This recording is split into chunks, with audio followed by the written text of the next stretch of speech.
Good evening, everyone. Good evening. Andre D. Harrison here. Excited to be with you this fine evening. It's January 3rd, the third day in January, the third day of the year. And we are live with the Two-Getherness podcast, and you're here rapping with Dre. This is episode 6 and the second episode of the year. Sort of by accident. I was away last week, so I couldn't do the normally scheduled broadcast. So I had to do that one 2 days ago on the 1st. So this was supposed to be the first broadcast of the year, but it's not. But it was supposed to be. Today we have a great topic. I'm not sure how long I'm going to be with you guys tonight, but this is a very interesting topic because it just is. Let me give you guys a little bit of background about who I am. My name is Andre D. Harrison. I want everybody to call me Dre because we're people now. We're family. We're friends. Like we rock with each other. We vibe with each other. All right. And by day, I'm an elementary school teacher, and by night, I spend my time helping couples. I don't consider myself a love guru. I don't consider myself a relationship expert. I consider myself a friend that likes to help people overcome challenges in their relationships. And there's a reason why. If you know a little bit about my backstory, which I try to share in every episode, I'm a divorcee. And after I got divorced, I realized I was lost. And while I was going through my divorce, I didn't know who I can go to for help. So I thought to myself, I remember feeling like that. So what can I do to help couples, to help people who are struggling in their marriages, just like I was? I can go get my master's in marriage and family counseling and help people out like that. Hey, Onika, how you doing? Happy New Year. Hopefully we can get together soon. I miss you guys. So I went back to school, got my master's in marriage and family counseling, and I told myself I will be there to help married couples overcome the challenges that they face. Marriage isn't easy. Marriage is a beautiful concept. To be married is an absolutely beautiful thing, ordained by God and all that. However, it's not easy. Whenever you take two individuals and you blend them together into one, there's always going to be friction. And what we tend to do is when that friction happens, we run, we bounce. It's too hot. It's too hard for us. So we leave. It's easier to leave. Of course, well, sometimes we feel like it's easier to leave than to stay. But not always. It's not always easy to leave. And when you got the proper support, the proper help, it doesn't matter what your marriage go through. You can overcome it. You can overcome it. And that's who I am. I'm a marriage coach, family coach. Yeah, I'm a marriage and family counselor, but I'm more like a friend. My approach isn't to go and tell you what your problem is, because in most cases, when people go to counseling, they already know what the problem is. They just need reassurance of that, and they need help walking through the problem. And that's sort of my approach. I'm not going to tell you what you're doing wrong, what you need to be doing. We're going to discover that together and overcome whatever issues we have together. Because once we're in a counseling relationship, I'm there to help you guys out. I am running a special on premarital counseling, which includes me as an officiant. I'm also a marriage officiant if you guys want to get married. It includes that also for free. If you go to togethernesscoaching.com, that's togetherness with a TWO, togethernesscoaching.com. And I do premarital counseling. I also do a marriage enrichment workshops with couples, and you can go on my website. You can get the prices about that and all that good stuff. But let's get into the topic. Wait, before I do that, I also have a podcast. It's called the Two-Getherness Podcast. It's actually what we're doing now, but you can share it to your friends, family who may not have Facebook, who don't want to do social media, but they may have Apple, they may have Google Play, they may have Spotify, and they can still listen to these podcasts as well. And also, there's a way for you to support the podcast by clicking the link that says consider supporting the Two-Getherness Podcast at Anchor FM.Togetherness Podcast. So that's a way if you want to support. It's not necessary. But it would be helpful if you do. Help me keep this going and whatnot. So now let's talk about marriage. Let's talk about grace and forgiveness in marriage. But before I do that, I got a question on the table. Onika writes, do you think all marriages were meant to be? Sometimes growth make you realize maybe he or she was not the one for you. That is a tough question. That is a good question. And that's actually a hard question to answer because um, the truth of the matter is sometimes we marry somebody for the wrong reasons. And later in marriages, things come up and it's almost salvageable. And do I think all marriages can be saved? I do think all marriages can be saved, especially if the two parties want their marriages to be saved. If two people want that to happen, it can happen, especially with God's help. Anything could, no matter what the obstacle is, you guys can overcome it. But about your first question, some people get married, and that's why premarital counseling is so important because it helps identify those things. People get into relationships, they get engaged, and they don't go through premarital counseling and then realize when they're married that this wasn't the situation they really wanted to be in. And that's because they went in uninformed. When we're in relationships with people, we tend to commit faster than we should. We become boyfriend and girlfriend, and we start fulfilling those roles that society tell us boyfriend and girlfriends are supposed to fulfill. And we get committed. We become emotionally invested. We may even become financially invested, living together. We become dependent on each other, and we haven't even committed to one another. We barely know one another. Premarital counseling helps avoid things like that. In fact, 50% of all marriages end in divorce, whether you are a Christian or not, whatever you're religious or not, 50% of marriages end in divorce across the board. But do you know that when couples have premarital counseling, it helps reduces the risk of divorce by 30%. So what premarital counseling does is it helps people identify whether or not they should be married. And that's the best time to do it. When you're dating somebody, you're dating somebody to find out if this person is a lifelong partner. You don't date somebody, fall in love, get engaged, and get married, and then say, oh man, this person really isn't a lifelong partner.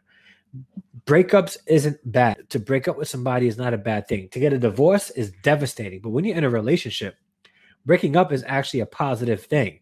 It's two adults who have matured enough to realize this is not the best situation for both of us. And I know it's going to hurt. We're going to mourn. We've become fond of one another. We fell in love. We've even invested a lot, but we cannot be in this because it's toxic.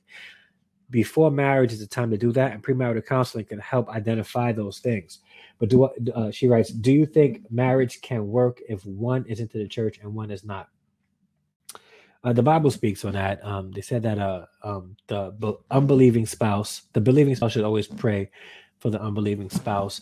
But it's possible, but it's not easy. I'm not going to sit here and say, yeah, and start giving you guys some really fake religious lingo to make you, hope falsely. No, it's not easy. It's not hard. Is it possible? Absolutely. It can work. In most cases, it doesn't. In most cases, you have either the believing spouse upset or feeling cheated because they want their spouse to come to church with them. And then the other spouse who don't believe, is thinking, well, I don't want to go to church. I don't feel like I should be forced to go to church, and my spouse should love me even if I don't believe in God. So it makes it very difficult, very challenging. Again, this is why premarital counseling is so important. But then along the lines of the topic, grace and forgiveness, grace is one of those things, and if applied in marriage, in this particular situation, Onika, that if you have a husband who's a non-believer or anybody who has a wife that's a non-believer, the practice of grace will more or less cover that person. You loving them the way they should be loved regardless. Cappy writes, can two walk together unless they agree? Absolutely true. It's can't do it. But some cases, somebody may get married. They may be married and then, become a Christian, start going to church. And then what? And then what happens? My parents worked and my dad was not a believer. They lasted until my mom died. Yeah. So like I was Marisol, a very good point. It can work. It really could work. And again, marriage is one of those things that's universal. God ordained marriage, whether you're a believer or not. Like marriage is not exclusive to people who are Christians. I do believe that Christians should be able to enjoy marriage more than anybody else, but that's not a reality. That's just hopeful thinking. Anybody can enjoy marriage, especially if they go in with the principle of understanding that grace and forgiveness in marriage is important. Loving each other beyond what we feel, or how they make us feel. Desiree writes, my parents have been married 43 years. My mom believes in God, but doesn't believe in going to church or anything. It's hard for my dad, but he prays for her daily. Yeah. Now, look, and this is a great example, and I thank you for sharing this, Desiree. Mom believes in God, but doesn't feel like she needs to be in church. Dad does, and he prays for her daily. He's not leaving her and saying you don't go to church, so it's time for me to bounce because we're believing two different things. That example is pretty much what I want to talk about today. Not just about going to church, but in every aspect. Um, loving our spouses past their shortcomings, loving unconditionally through grace and forgiveness. That's a very good point. And I thank you so much, Desiree, for sharing that. And I'm pretty sure that you and your husband follow that example of your parents, and your children will follow your example as well. So that's a beautiful thing. And Cappy has a great relationship with his wife. They're raising my godchildren, so he better have a good relationship with his wife. Sure, that's what I'm saying right there. Yeah. All right.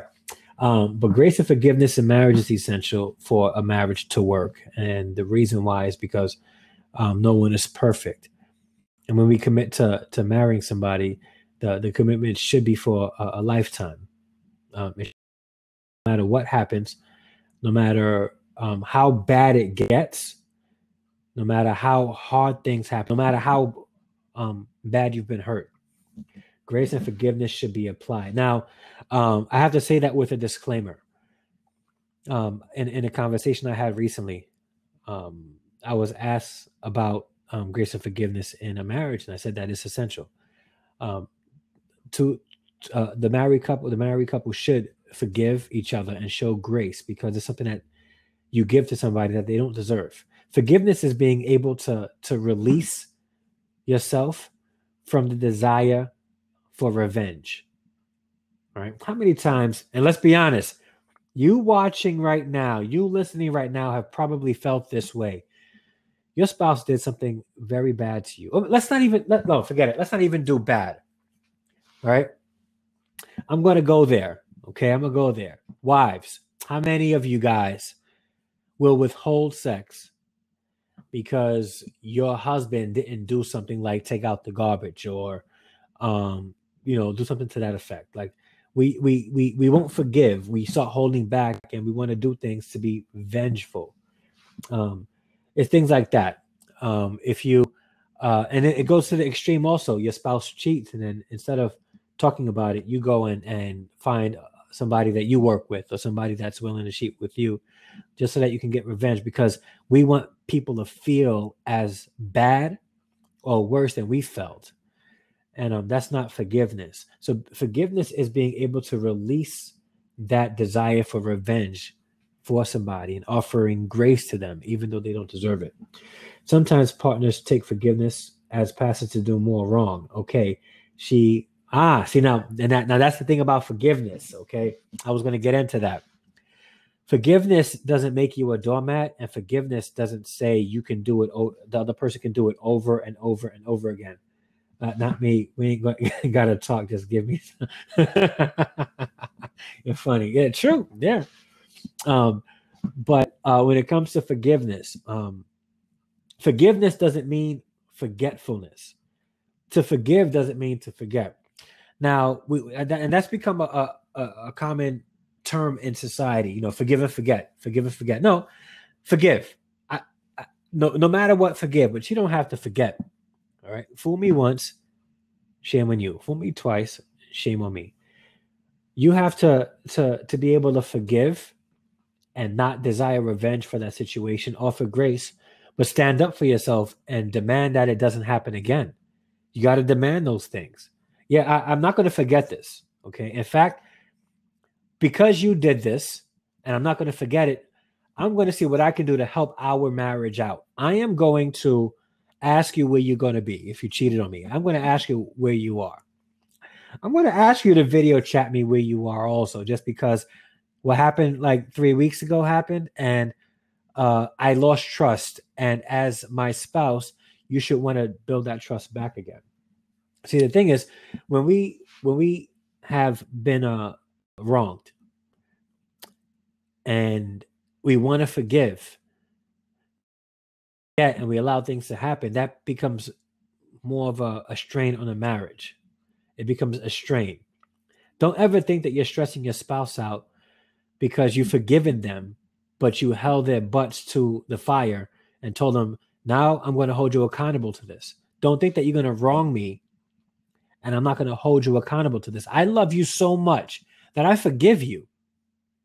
However, I will be holding you accountable to this action. I will. Forgiveness is not the same as having accountability released. You know, there may still be some consequences. Consequences is going to be mistrust.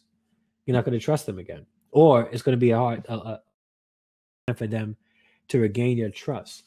So, forgiving and forgetting are two totally different things. I could never tell somebody you need to forget about it and move on. That's hard to do, and I would never. That's not fair.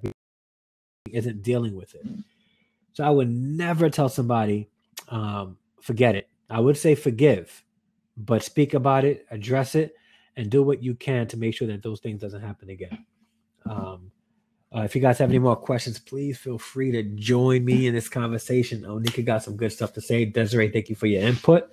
I appreciate it. Let me get a sip of my tea. Green tea, ginger, honey, lemon, Halls. This is good stuff. Yeah. So grace and forgiveness is important in marriage. Both parties should seek to apply these things. Hey, what's going on, Anthony? I got Anthony on Get Vocal. What's going on, my brother? How you feeling? And yeah, trusting again is very difficult, Onika. It's possible, but it's a road to get there. It's a road to get there. And it's my cousin Jackie said it's very hard to forget too. Too many triggers to remind. Yeah. Just to there's a situation where a husband, his wife cheated. His wife cheated and they were separated. No rum. They were separated because she cheated. And she wanted to get him back. And this situation was like she was living with her boyfriend and she wanted to go leave her boyfriend to come back home with her husband. And the husband was like, no, we need to go to marriage counseling first before we look to live with one another. And how come you can't just forgive me? You know, let's just. And she told, and he told her, you're not going to go from your boyfriend's house to come back and live with your husband. And then he said to her, can you live with me bringing up that you cheated and live with a boyfriend while we were still married for the rest of your life? Can you handle that? Right? And then he said, I don't know if I can trust you. Like he said, I could probably bring that up for the rest of our life. Can you live with that? And I spoke to him about forgiveness, and he was willing to forgive, but forgetting what she did was very hard for him to do. Very hard for him to do. And in fact, he's still working through that. Still working. And he's working through that not in their marriage. They wind up not getting back together and getting a divorce ultimately. But he brings that mistrust into relationships he tried to get into after that. So it's hard. It's hard, and that trust can it's not like they say non-transferable. When you have trust issues could go from one situation to the next. So that's why when you say forgive and forget. When you forget something, you're not dealing with it, which means that you can never get healing from it. You need to be able to heal and move on in a healthy way. And forgetting something that has hurt you so much could cause you to go into emotional turmoil. And I would never recommend that. I would never ever tell somebody to forget the wrong that has happened to you. So we have to be able to forgive, but also part of grace is allowing yourself to build trust again in the person that wronged you. And this is one of those things that go across relationships. If you have a coworker that wrongs you, a neighbor that wrongs you, a family member, sibling, cousin, auntie, uncle, allowing for forgiveness to be present and allowing the situation to be worked on, not forgotten about, but worked on, so you can grow closer. And this is a positive about not forgetting. When you forgive somebody and then you deal with the situation, most cases than not, the two people that are in the situation wind up growing closer together. They both start developing trust. The spouse that wronged the other one starts developing feelings of empathy, and now they're able to feel what the other person is feeling. And they were, I'm okay, kind of sore. I worked out today. Yeah, I worked out today too. Real quick, I'm good off the topic real quick. I worked out the other day. My thighs are killing me. I worked out today again, so I'm back in the gym. Guys, I'm back in the gym. About to get these muscles. Yeah, I'm gonna look right in like 4 months. I promise you. But yeah, man. So try to take it easy, Anthony. Pace yourself, and I'm gonna pace myself too. But so back to this, allowing yourselves to forgive, discuss it, work through it, will allow you both to come closer together. It's like, now, I always say this, right? Marriage is like a big puzzle. And for the pieces to fit perfectly, there has to be friction. The sides have to rub together just a little bit, or sometimes it may fit. You just got to push it in to make sure that it goes in for the puzzle piece to fit. And working out your issues is the same way. You work out those issues, you cause a little friction. It may get hot. If it gets too hot, don't leave the kitchen. Enjoy the heat together. This way you guys are both refined in the fire. Both of you guys come out like gold. Hey, cuz, how's it going? How's everything in Trinidad? You rub each other, you get that friction, and then you come out like gold, and you come out better than the way you entered. And that's the good thing about trial. That's the good thing about going through the fire, especially if you have two going through the fire together, because the two of them will come out stronger and more united. Two people who go through any kind of challenge will always grow closer together in the midst of the challenge. Oh, thank you, cousin. My cousin said I look good. Thank you. I appreciate it. Yeah, but for that to really happen, you got to have grace and forgiveness in your marriage. I was saying before that there is a stipulation that I have about grace and forgiveness, and that's when there's physical abuse in the relationship, or even emotional abuse in the relationship. When there's emotional and physical abuse in the relationship, I recommend there be a separation, where not a divorce, a separation where the two people are no longer living together for the safety of both. Because I saw that Tyler Perry movies, and when the lady who is tired of being emotionally abused go off, she's going to go off. But for the safety of both the people in the relationship, it's important for the two to separate and work out their issues through anger management, through counseling, through prayer, through all that. And that's one of the only other situations where I will never tell a spouse to return, especially if there were don't get listen, Onika. I'm not Boris Cujo, but I'm not bad. That was a topic 2 weeks ago. LOL. Keep the passion alive. Yeah. Get two puzzles, 1,000 pieces or more, and dump them together. Put it together. Yeah. Hashtag marriage. Very good, Jackie. Very good. Yeah.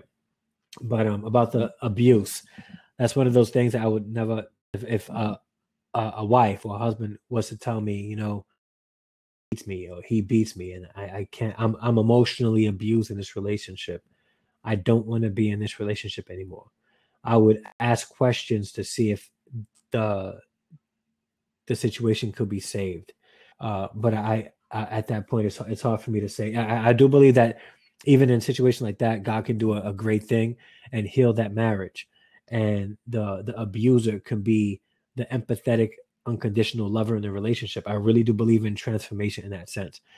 But if the spouse has been abused so much that it's not good for them, with any abuse one time is not good.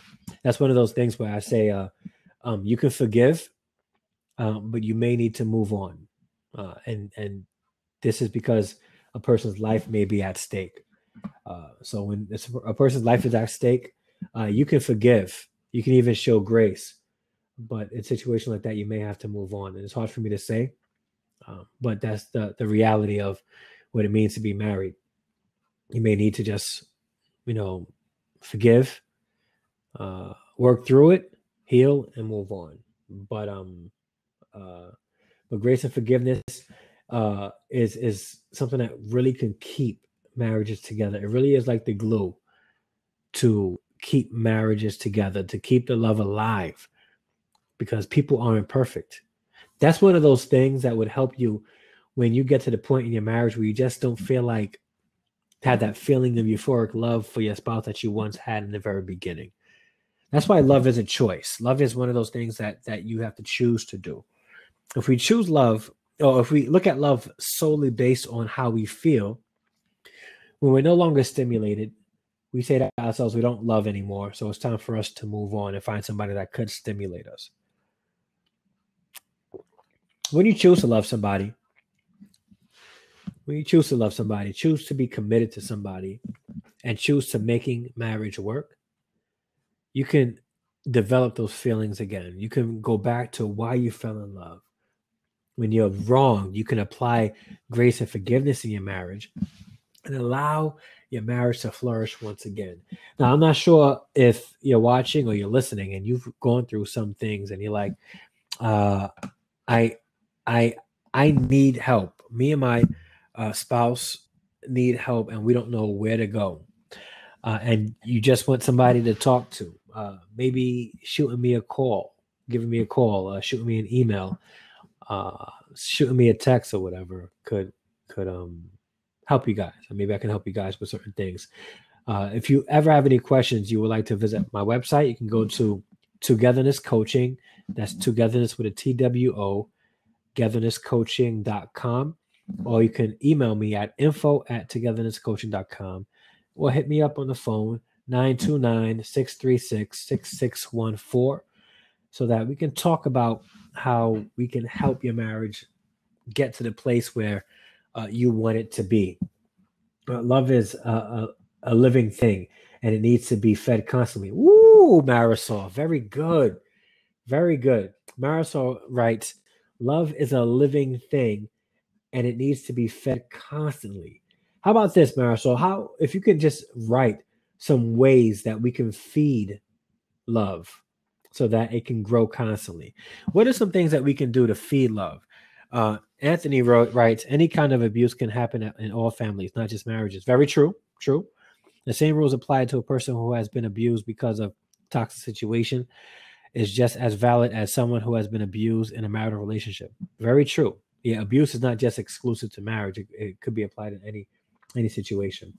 But I am curious to see what Marisol would like to say about love is a living thing and it needs to be fed constantly, because that's a very deep statement, and it's also true. What can you do to love, to feed your marriage and feed love more?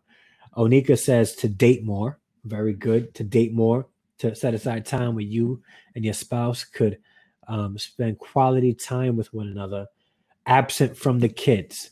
Sometimes we get married and our identity turns from being husband and wife to being parents. And remember, just because you're parents doesn't mean that you stop being husband and wife. You're husband and wife first, and then you're parents. Acts of kindness that reminds the loved one of what they are worth. Very good. Some people lose their worth or lose their sense of self-worth in a marriage, or may feel worthless and unvalued in the relationship. And if the spouse do things like random acts of kindness, it helps the other person feel appreciated. Appreciated. That's a good one. Got to learn the love language specific to spouse, but work on aspects of each. Wow, love language. We all have different love languages. Like I'm a words of affirmation kind of guy, right? And not like words of affirmation, like, hey, you're doing this great. I just want to actually, no, I can't even say it's words of affirmation. I'm more of a proximity. I like closeness. I like to like proximity. And I'm also like a toucher, a feeler. Like I like physical touch. That's mine. Relationship builders, dates, vacation together, quality time. Time is one of those things that, excuse me, time is one of those things that that lack in a lot of marriages, a lot of relationships, because we get complacent, we get comfortable, and we think that we don't have to do anything extra to improve our marriage. That's very true, and that's very needed. Quality time, words of affirmation, gifts, acting like kids with the appropriate. Yeah, man. Like, we become adults and we forget what it's like to have fun. Fun. Marriage should be fun. You got two adults that love one another. Like, it should be exciting. It should be planned and spontaneous. It should be fun. Like, I know with my wife, when I do get remarried, I'm trying to have fun. I'm trying to live. Like, I'm going to be a big fool. Like, if I'm in a supermarket and a song that I like comes on, best believe I'm grabbing my wife and we are dancing in the supermarket together. CVS, Costco, Best Buy, doesn't matter. If we're in the subway and we're traveling and the street performers are performing a song I like, I am throwing $10 in the bucket and I'm dancing with my wife. Kiss more. Be more, more spontaneity. Yeah. Kiss more.